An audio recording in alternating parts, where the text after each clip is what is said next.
Oke, langsung saja saya mulai ya. Assalamualaikum warahmatullahi wabarakatuh. Selamat pagi, Om Swastiastu, Namo Buddhaya, salam kebajikan bagi kita semua. Selamat datang di webinar saya pada pagi hari ini. Dan terima kasih kepada audiens yang telah bergabung dengan saya pada webinar hari ini. Perkenalkan, nama saya Yasmin Nafisa Andani dari Kampus Politeknik Negeri Malang. Saya mahasiswa studi independen batch 6 di PT Bisa Artificial Indonesia, dan saya yang akan menjadi narasumber pada webinar kali ini. Namun, sebelum dimulai, saya ingin menyampaikan beberapa informasi penting, yaitu yang pertama, silakan pastikan bahwa mikrofon Anda dalam keadaan mati selama presentasi, agar tidak mengganggu jalannya acara. Kedua, jika Anda memiliki pertanyaan selama sesi penjelasan, silakan gunakan fitur chat untuk mengirim pertanyaan Anda. Lalu nanti saya akan mencoba menjawab pertanyaan sebanyak mungkin di sesi tanya jawab setelah presentasi selesai.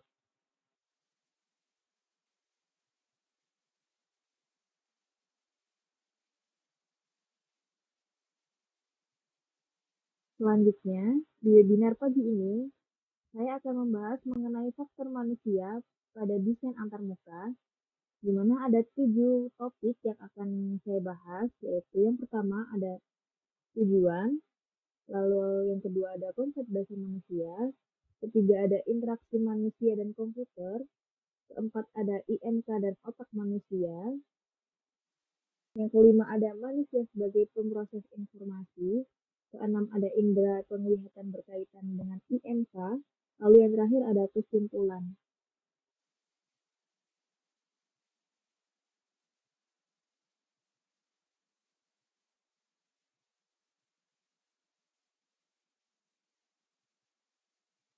Baik, selanjutnya yang pertama ada tujuan pembahasan dari webinar pada pagi hari ini, yaitu diharapkan agar bisa memperdalam pemahaman tentang bagaimana aspek-aspek psikologis dan fisiologis pengguna dalam mempengaruhi interaksi mereka dengan produk digital. Melalui pembahasan ini, peserta diharapkan dapat mengidentifikasi prinsip-prinsip desain yang berpusat pada pengguna, sehingga dapat menciptakan antarmuka yang intuitif, efisien, dan meminimalisir kesalahan. Nah, masuk materi yang pertama nih, ada konsep dasar dari manusia. Manusia adalah salah satu faktor yang sangat menentukan efektivitas suatu sistem.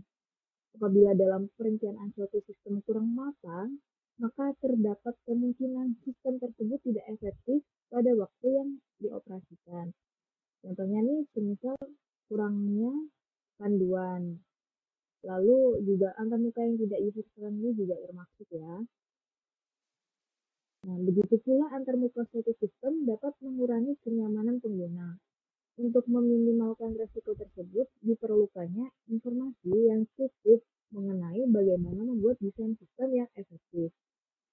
Desain sistem yang efektif dapat dicapai dengan mempelajari tentang aspek psikologi kognitif manusia, aspek sosial, dan organisasi yang berpengaruh.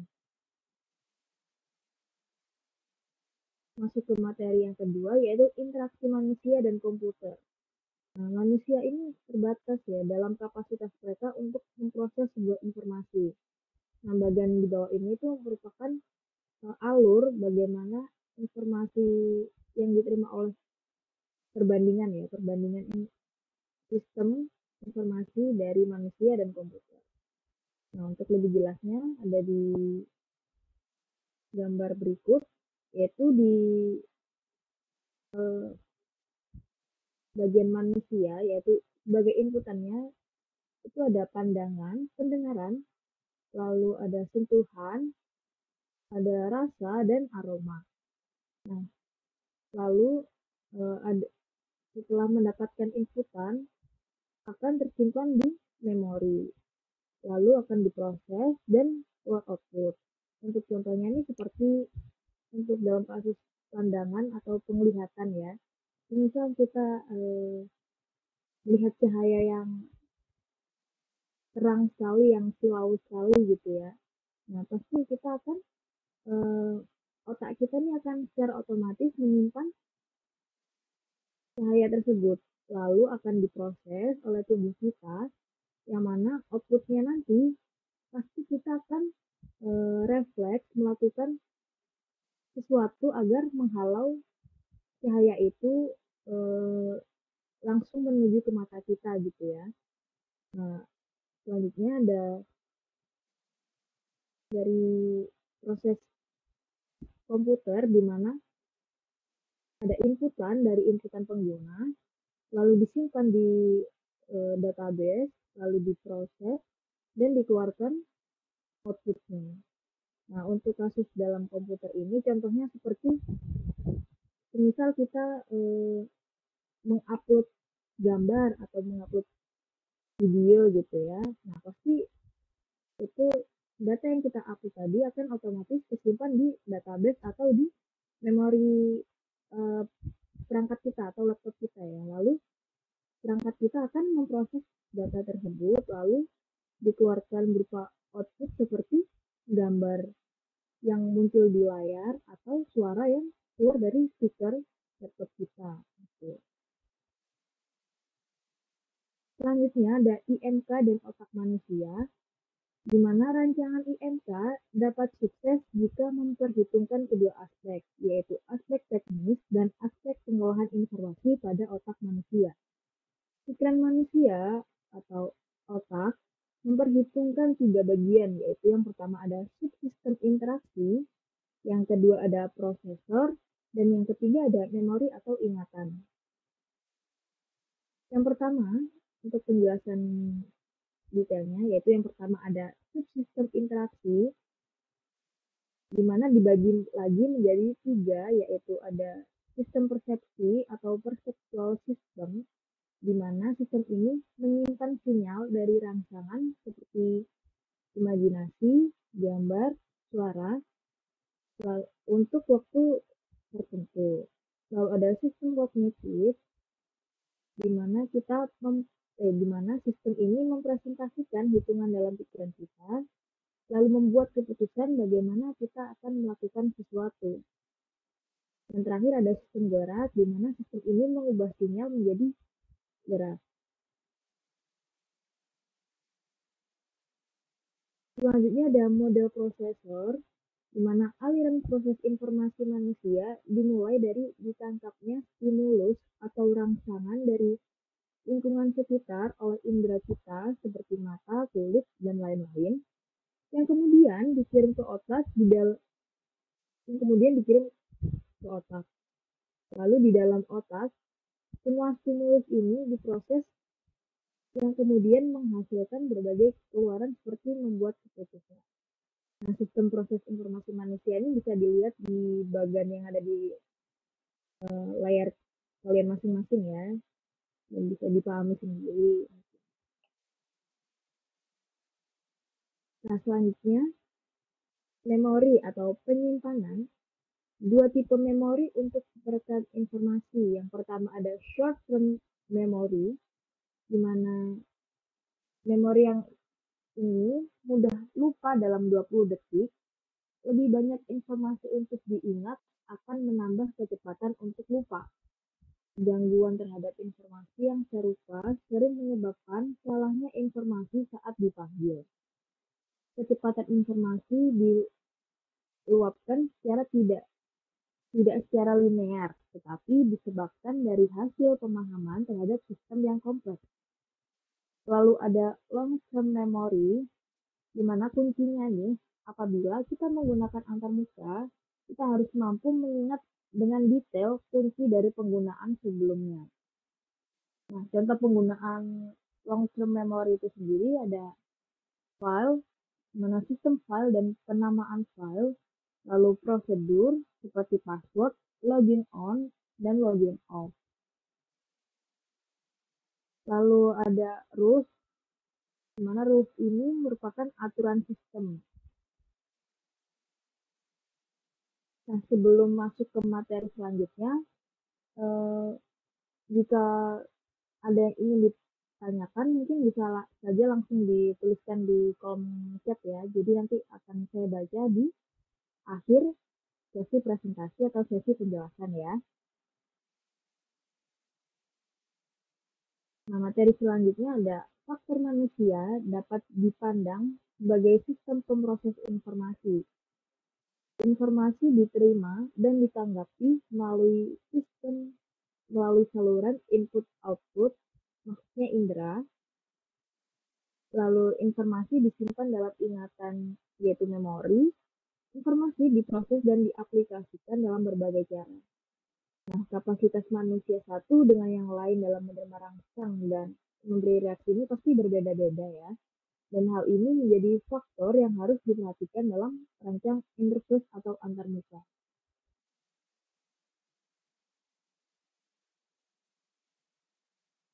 Selanjutnya ada indera penglihatan yang berkaitan dengan IMK.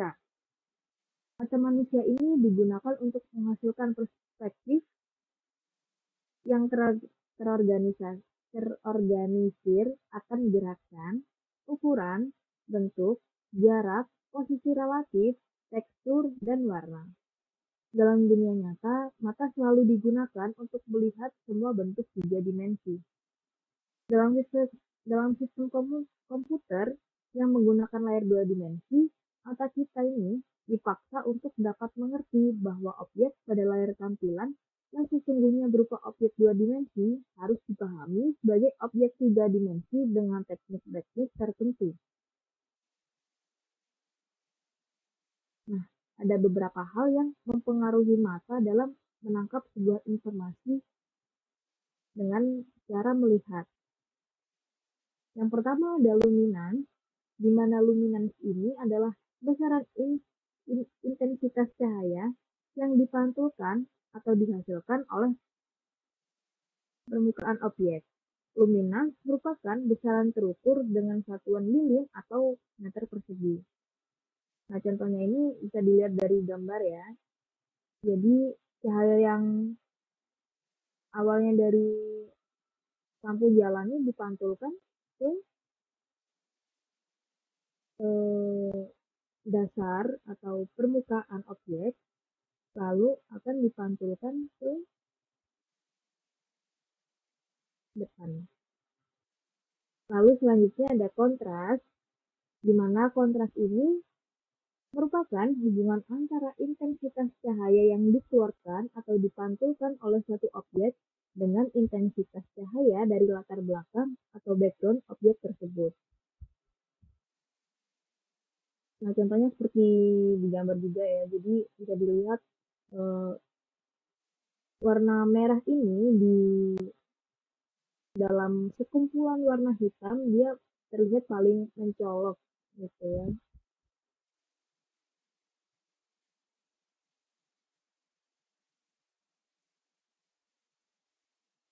Lalu selanjutnya ada kecerahan, di mana kecerahan atau brightness merupakan tanggapan subjektif mata terhadap cahaya yang dipancarkan atau dipantulkan objek.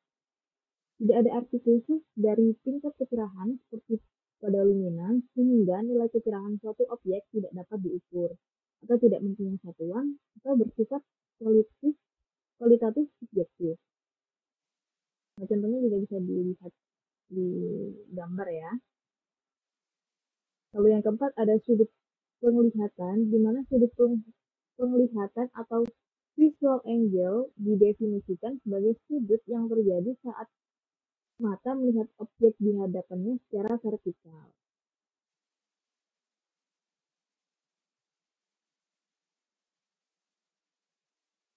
Dan selanjutnya ada medan penglihatan, di mana medan penglihatan merupakan sudut yang dibentuk ketika mata bergerak ke kiri terjauh dan kanan terjauh, yang dapat dibagi menjadi 4 wilayah. Yang pertama ada wilayah tempat kedua bola mata mampu melihat sebuah objek dalam keadaan sama, disebut juga penglihatan binokular.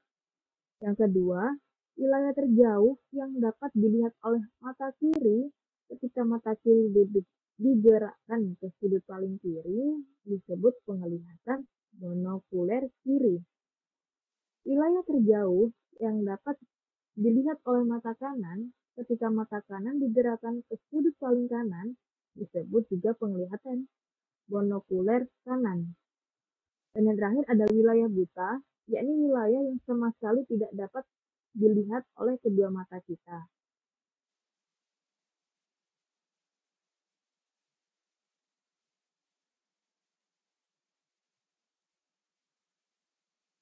Lalu ada persepsi visual, di mana dalam dunia nyata, mata selalu digunakan untuk melihat semua bentuk objek tiga dimensi. Dalam sistem komputer yang menggunakan layar dua dimensi, mata kita dipaksa untuk dapat mengerti bahwa objek pada layar tampilan yang sesungguhnya berupa objek dua dimensi harus dipahami sebagai objek tiga dimensi dengan menggunakan teknik-teknik tertentu. Nah, contohnya ini ada di gambar ini ya. Jadi, gambar kiri ini nggak ada pantulan cahaya. Jadi, gambar di sini gambar dua dimensi ya. Jadi kayak jadi bener-bener yang gambar apel gitu ya. Nah, sedangkan di gambar sebelah kanan ini merupakan gambar tiga dimensi, yang mana bisa dilihat dari pantulan cahaya yang ada di apel tersebut dan bayangan yang ada di bawah apel ini sehingga menjadikan gambar apel yang di sebelah kanan tampak terlihat lebih nyata dibandingkan gambar apel di sebelah kiri atau yang dua dimensi. Gitu ya, teman-teman. Lalu ada warna, di mana warna merupakan sensasi yang diperoleh oleh mata. Panjang gelombang cahaya tampak berkisar antara 400 sampai 700 nm. Seseorang yang memiliki penglihatan normal mampu membedakan 128 warna. Penggunaan warna yang tepat akan membuat tampilan antarmuka menjadi menarik. Nah, warna sendiri ini dibagi menjadi 3 ya, teman-teman. Yang pertama ada aspek psikologi. Nah, ini ada tipsnya, di mana hindari penggunaan warna tajam secara simultan, karena dapat menyebabkan mata menjadi lelah. Seperti penggunaan warna tajam ini seperti ketika kita memilih warna seperti hijau neon atau oranye yang mencolok gitu ya, ketika warna oranye dan hijau neon ini dijadikan satu kan pasti mata kita ini akan lelah gitu ya, karena juga tidak enak dipandang juga gitu ya.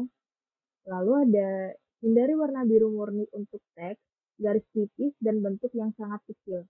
Karena mata kita tidak dapat melihat objek yang terperinci atau kecil, tajam, serta bergelombang pendek. Nah, jadi kayak contohnya ini misal ketika kita membuat garis, nah garisnya ini berwarna biru murni, sedangkan background kita ini aslinya putih. Nah, pasti warna garis tersebut tidak akan terlihat gitu ya. Nah, pengaturan cahaya di dalam ruangan diperlukan karena warna akan berubah ketika cahaya berubah. Lalu ada aspek persepsi, di mana layar tampilan dapat diterima atau tidak oleh pengguna sangat bergantung pada warna yang digunakan. Warna dapat meningkatkan interaksi hanya jika implementasinya mengikuti prinsip dasar dari penglihatan warna oleh manusia. Lalu ada aspek kognitif, di mana penggunaan warna bertujuan untuk menarik perhatian atau pengelompokan informasi, sehingga tidak perlu menggunakan warna yang berlebihan. Nah, karena kita udah di materi terakhir, sebelum kesimpulan, mungkin bisa dituliskan ya pertanyaan yang mungkin kalian bertanya-tanya nih dari tadi gitu ya. Mungkin bisa saja langsung dicantumkan di kolom komentar.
Saya sudah terima beberapa pertanyaan ya dari teman-teman.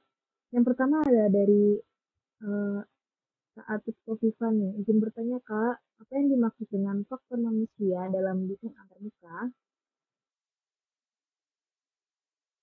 Baik, faktor manusia dalam desain antarmuka merujuk pada pertimbangan aspek psikologis, fisiologis, dan perilaku pengguna untuk menciptakan antarmuka yang intuitif, efisien, dan mudah digunakan. Mungkin apa jawabannya udah jawab?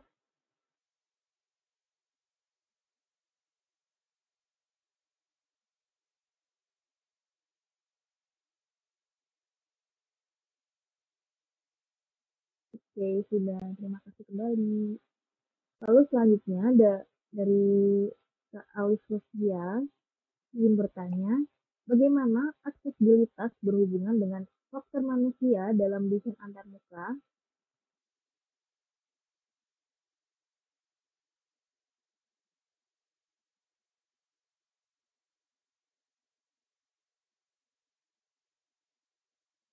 Aksesibilitas memastikan bahwa antarmuka dapat digunakan oleh semua orang, termasuk mereka dengan berbagai disabilitas, sehingga membuat produk ini lebih inklusif dan bermanfaat bagi lebih banyak pengguna. Bagaimana? Apa jawabannya sudah terjawab?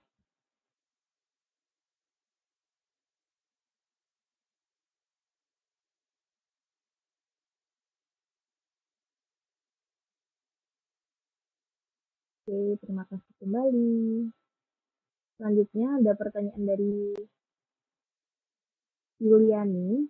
Izin bertanya, apa sih beban kognitif dan bagaimana desain antarmuka dapat menguranginya?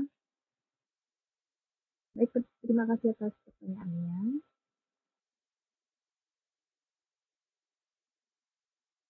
Beban kognitif sendiri ini merupakan jumlah usaha mental yang diperlukan untuk menggunakan antarmuka. Desain antarmuka dapat menguranginya dengan cara membuat navigasi yang intuitif, menggunakan bahasa yang sederhana, dan menyediakan petunjuk visual yang jelas. Pokoknya ini kita harus membuat desain antarmuka yang mudah dipahami oleh semua pengguna dan semua kalangan gitu ya. Pokoknya sesuai dengan penggunanya. Apakah jawabannya sudah terjawab?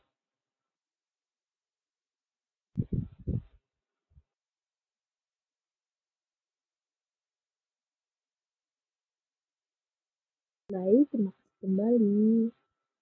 Lalu selanjutnya ada pertanyaan dari Kak Intan Safira, izin bertanya, mengapa faktor manusia itu penting dalam desain antarmuka?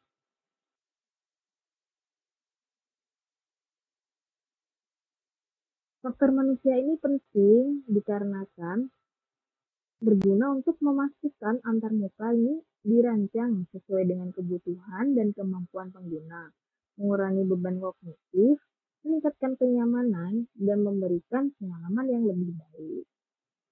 Apakah pertanyaannya sudah menjawab?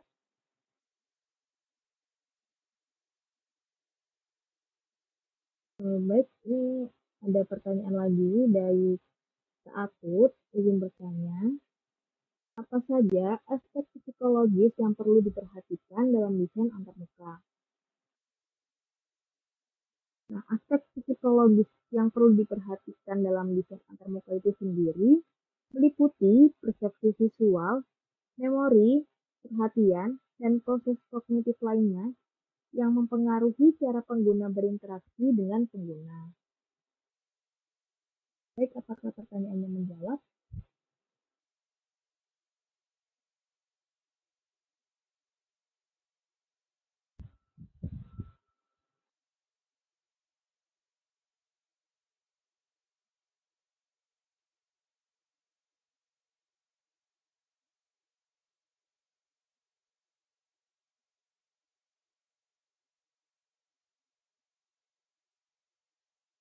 Baik, terima kasih.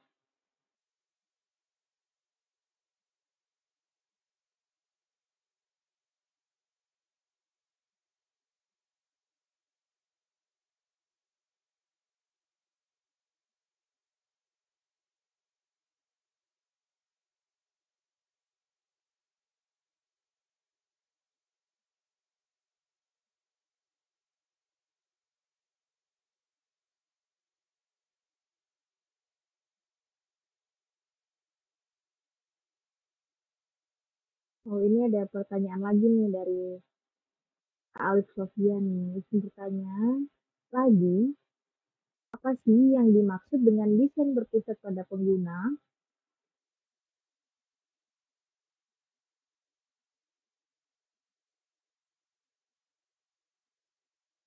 Nah, maksud dari desain berpusat pada pengguna ini, maksudnya yaitu desain berpusat, yaitu pendekatan yang menempatkan kebutuhan, preferensi, dan keterbatasan pengguna sebagai fokus utama dalam setiap proses desain untuk menghasilkan produk yang lebih relevan dan mudah digunakan. Bagaimana atas jawabannya?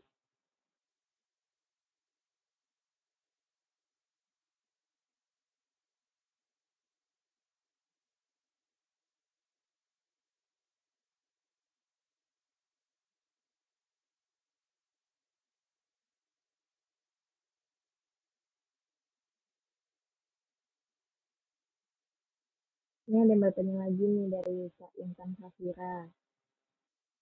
Izin bertanya lagi, apa sih peran tes kegunaan atau usability testing dalam mempertimbangkan faktor manusia?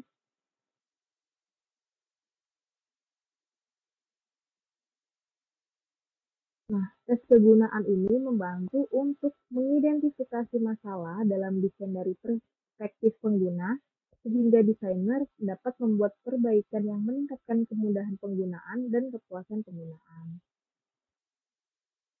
Baik, bagaimana tes jawabannya?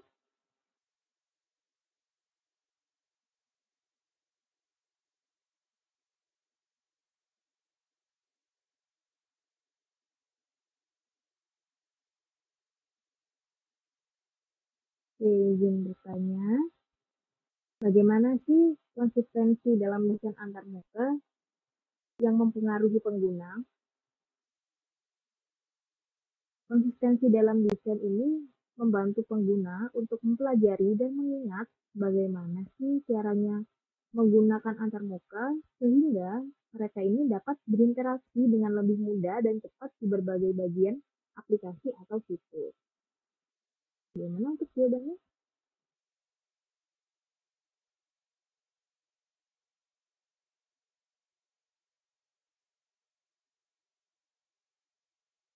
Baik, terima kasih untuk para audiens yang sudah bertanya.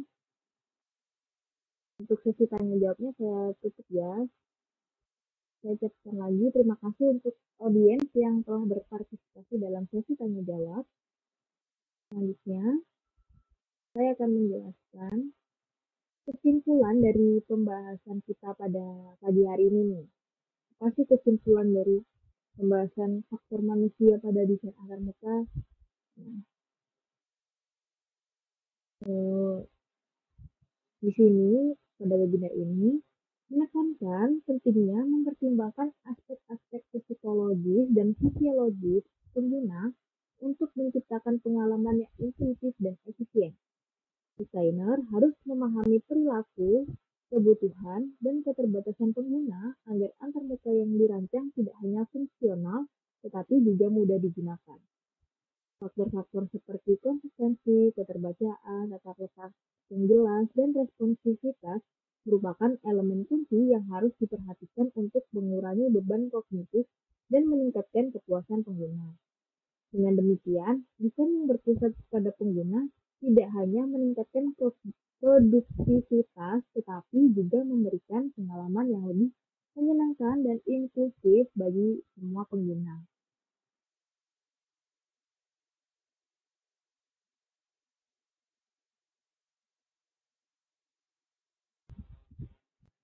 Baik, sekian webinar saya pada pagi hari ini. Saya ingin mengucapkan terima kasih yang sebesar-besarnya pada para audiens yang sudah berkenan melonggarkan waktunya untuk menghadiri webinar saya. Nah, ya baik, terima kasih. Wassalamualaikum warahmatullahi wabarakatuh.